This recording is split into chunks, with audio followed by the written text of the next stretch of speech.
Okay, so now we're going to commence our discussion about atomic mass, and then we're going to move on to some other related topics. So, as we all know, atoms are very, very tiny particles, and therefore we cannot use conventional units in order to express measurements of mass and volume when it comes to particles so tiny. So there's one particular unit that is used called the atomic mass unit to express the masses of very small particles like atoms and protons and neutrons and so on. So here you see on the screen is the actual definition of one atomic mass unit.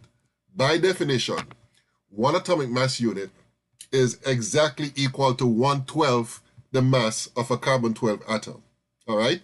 So basically what was decided by the powers that be was that for the carbon-12 atom, 1/12 of that mass would be equal to exactly one atomic mass unit. So therefore, the consequence of that would be that the mass of the carbon-12 isotope, mass of the C12 isotope, would be equal to 12 AMU exactly. All right? So that's a definition of the atomic mass unit. Now, there's actually a relationship between the atomic mass unit and the mass in grams, as you can see here. So one atomic mass unit is equal to 1.66 times 10 to the minus 24 grams, all right? So if you want to convert from one to the other, this is the relationship you would use. So, this statement here seems a bit counterintuitive, but it is actually true. It turns out that the mass of an atom is not exactly equal to the sum of the masses of all the particles that make it up, right? Now, you might be wondering how in the world is that true? Because after all, a particular atom will have a certain number of protons, neutrons, and electrons. So therefore, you'd expect that the mass of the atom would be the sum of the masses of all these particles. Well, that's not true. And unfortunately, we won't have the time to go into that right now. But for those of you who have to do general chemistry too, you will understand the reason why when you get to the chapter dealing with nuclear chemistry. And that's all I can say about it for now, all right? But just to let you know that the mass of an atom does not work out to be exactly the sum of the different particles that's present in the atom. In fact, the mass of the atom would be less, all right? In most cases, if the atom is stable. All right, so that's as far as that is concerned. So let's look at this question. Do all isotopes of an element have the same mass? Why or why not? Well, if you think about what isotopes are, they have different numbers of neutrons, even though they have the same number of protons. And if you think about the masses of the neutrons, they're about the same each as the mass of a proton.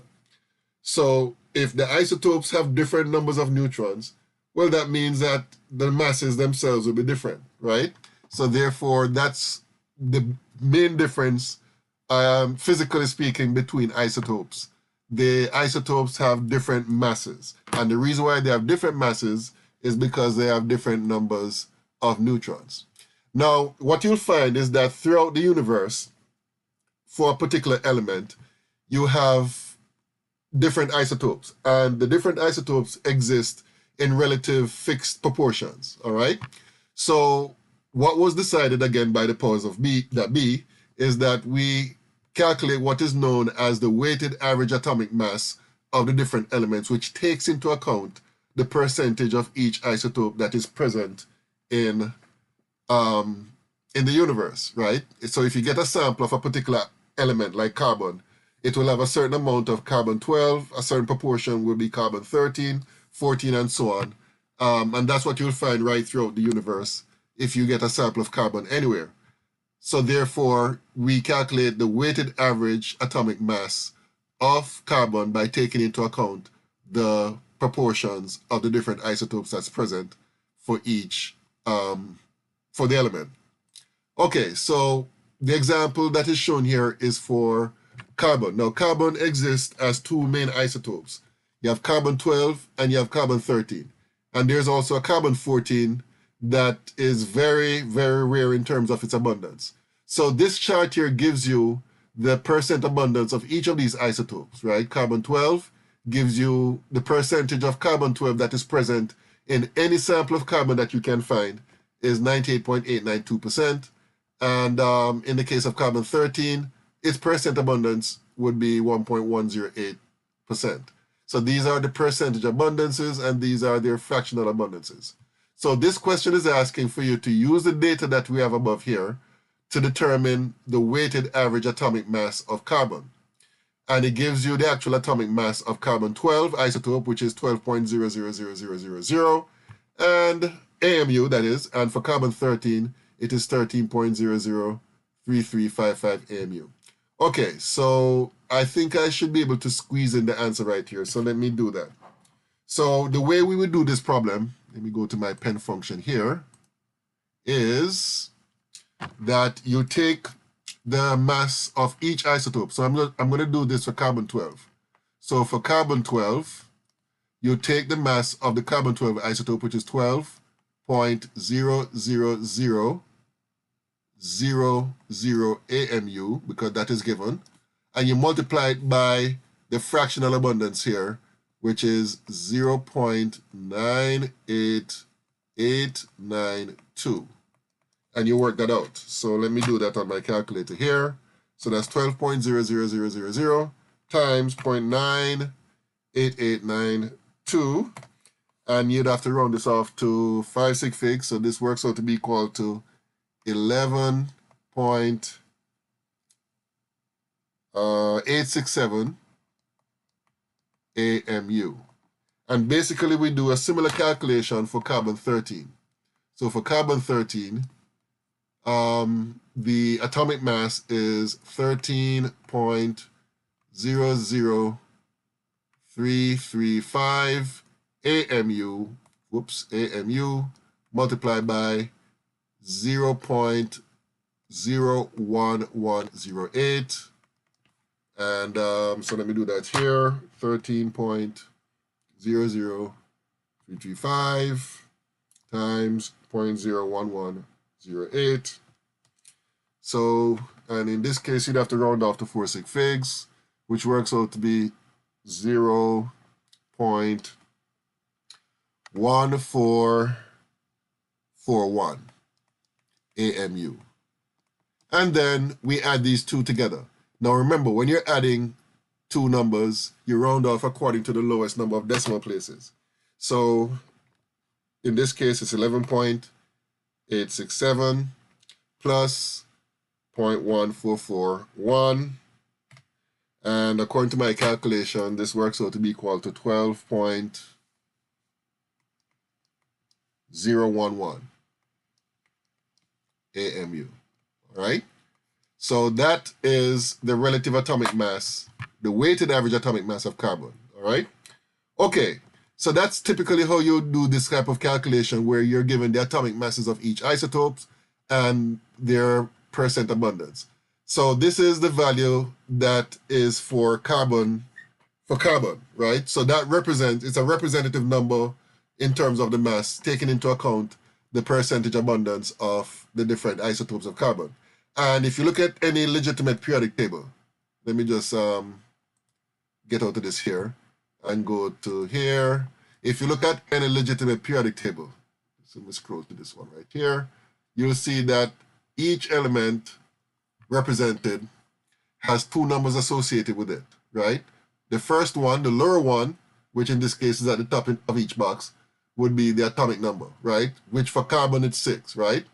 And then the other number, which for carbon is 12.01, that would be the atomic mass, which is what we just calculated, all right? So you'll notice that for each of these elements here, they each have two numbers. One is the atomic number, the other one is the atomic mass. And each of these atomic masses have been obtained in the same way that I just showed you, right?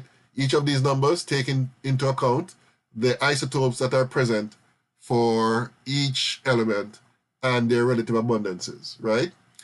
Another thing I want to point out here, and this is oftentimes a source of confusion for students, there's a difference between the atomic mass and the mass number, right? So remember, we talked about the mass number before. The mass number is the sum of the number of protons and neutrons in an atom of an element, right? That's a mass number. The atomic mass is what I discussed just now. It is the weighted average masses of the isotopes that is present for an element, taking into account the relative abundance of the elements, isotopes in each case, all right? So it's very important that you understand the difference between these two. So the second number that you see here for each element, the 12.01 for carbon, the 28.09 for silicon, the 74.92 for arsenic, that number is the atomic mass, not the mass number, all right? The mass number is simply the sum of the number of protons and the neutrons. The atomic mass is the weighted average mass of the isotopes of the particular element. Okay, so let me go back to PowerPoint here, go to the next topic, which is the periodic table. Now, the first person to come up on record, that is, to come up with the whole idea of arranging the elements in a particular ordered fashion to construct a table is a Russian chemist by the name of Mendeleev, right? And what he did was that he arranged the elements that were known in his time in order of increasing atomic mass, right? And that's the only thing that he had to go by, because back then there was no concept appreciated with respect to protons and neutrons and all of that. So therefore, there was no such thing as the atomic number. So the only thing that he had to go by was the atomic mass, right? So what he did was that he arranged elements in order of increasing atomic mass. And what he discovered was that after so many elements, the properties, they tend to repeat themselves, right? So he came up with a table where he arranged the elements in rows and groups, such that the groups, the vertical columns, basically contains elements that behave chemically the same way, all right? And as a result of his arrangement, there were gaps in his version of the table, in his version of the periodic table, which represents elements that were not yet discovered, right? However, based on the trends that he observed, he could predict with uncanny accuracy the type of properties that these elements will display when they are discovered, right? So just to give an example, so this is basically a kind of replica of Mendeleev's table that he published in 1869, right? And one of the gaps that was discovered that he found in his table was the gap which is right here, right? The element with the atomic mass of 70, right? And he was able to make certain predictions about that particular element that did not exist back then, right? So that element turned out to be germanium, which was discovered later. I don't remember exactly. Oh, discovered in 1886, right?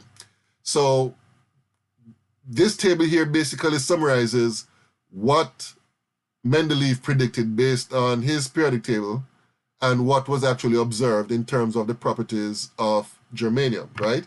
And as you can see, there's very close correlation between the values and what is described in both columns. The atomic mass that was predicted is 72.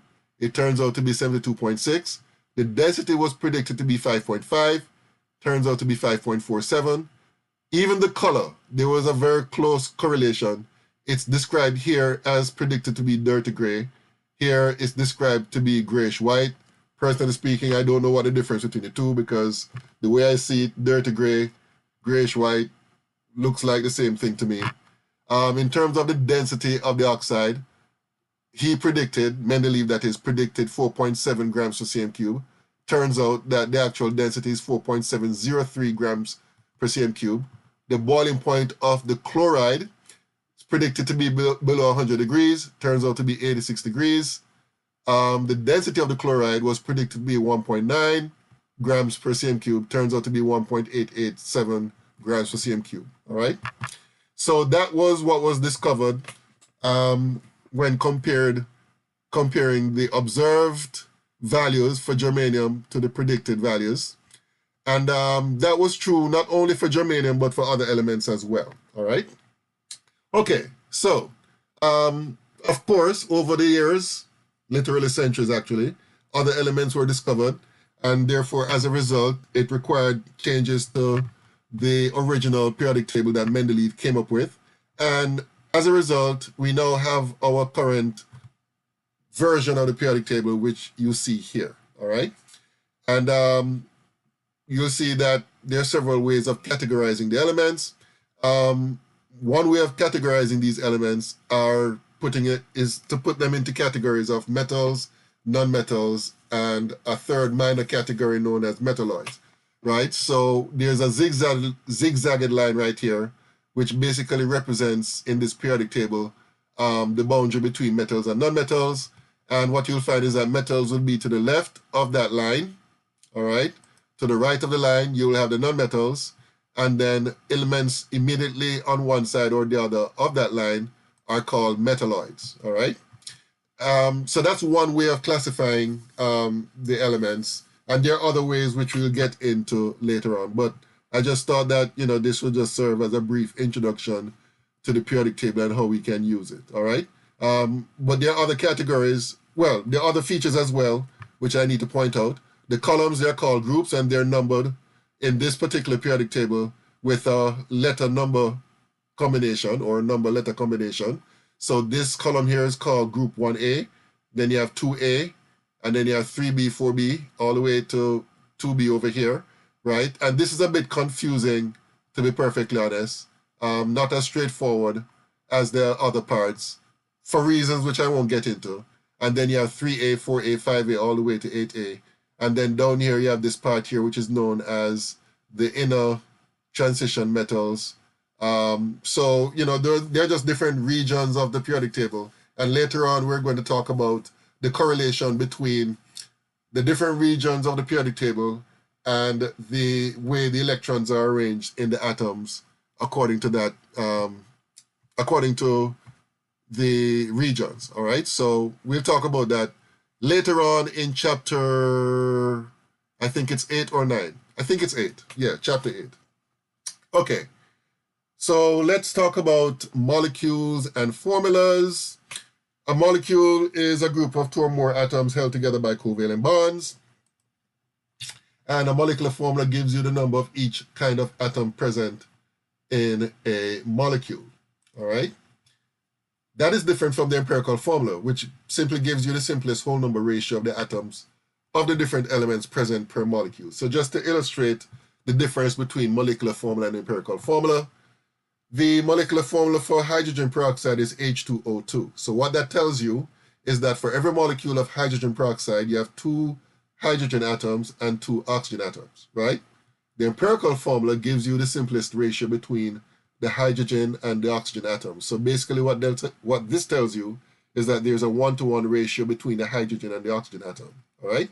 So if you understand that, then you should be able to determine the empirical formula for octane because they gave you the molecular formula here. The molecular formula is C8H18. So to get the simplest ratio, all we have to do is divide each of these subscripts by, in this case, 2, right? And therefore, what you'll find is that the resulting empirical formula is going to be C4, write it here, C4, excuse me, H9. All right, so that's basically how you determine the empirical formula for a compound. All right, another way of representing a particular compound when it comes to molecules, that is by using what are known as structural formulas. And there are a couple of types. You have what is known as a ball and stick model, and then you have this which is known as a space filling model. Now, each of these are representing a particular compound known as acetic acid. Acetic acid is basically what you'll find in vinegar. Vinegar is about 5% acetic acid and is responsible for the sharp sour taste that vinegar has. Okay, so basically, let me just give you a brief description of what's happening here. The ball and stick model is showing you how the atoms are connected to each other. And it's very useful also because it shows you the 3-dimensional arrangement of the atoms, right, in the molecule. Now, the convention that is normally used when it comes to ball and stick models is that the black spheres represents carbon and the white spheres represents hydrogen. Now, the other color spheres could represent different atoms. So in this case, the red spheres here represent oxygen atoms, all right? So basically what this shows you, for example, is that this carbon atom is bonded to 3 hydrogen atoms. It's also bonded to this carbon atom. This carbon atom itself is bonded to 2 oxygen atoms, and this oxygen is bonded to a hydrogen atom, all right? And also the sticks represents basically the type of covalent bonds that exist between the atoms, right? So you have a covalent bond here, you have a covalent bond here, and you have a double bond here between this carbon and this oxygen, all right? So that's the ball and stick model for the representation of acetic acid. And as you can see, these different colors here shows you the correlation between the ball and stick model and the formula that is given here for the acetic acid. Let me just say that if you have to do organic chemistry, for some of you, you're going to definitely meet this representation, which will become important because what you're going to find in organic chemistry is that a lot of reactions and properties that one will observe is based on the structure in terms of how the atoms are connected to each other, and also based on the three-dimensional shapes of the molecules. So it's very important that you have an appreciation for the ball and stick model representation of organic molecules. Now, the representation here on the right is known as a space-filling model. And this is not, well, at least not at your level, very often used. But it is used actually, especially when it comes to research, because space-filling models gives you an idea as to the type of space that the different atoms, the volume of the atoms, and how they, well, basically the amount of space that they occupy, which when it comes to research is very important, because what you'll find is that if you're trying to, for example, create drugs, pharmaceuticals, then atomic size is very important in addition to how the atoms are connected to each other. Because very often you have to design drugs so that the molecules can fit into certain what we call active sites of biological systems in order for them to trigger certain physiological favorable responses. So therefore, some appreciation must be had for the relative sizes of the different atoms. So that's where the space-filling model becomes very useful when it comes to representing organic molecules. Okay, I'm going to stop here, and the next topic that we're going to talk about is basically nomenclature, which is determining the names of compounds based on certain rules, all right? Okay, until next time.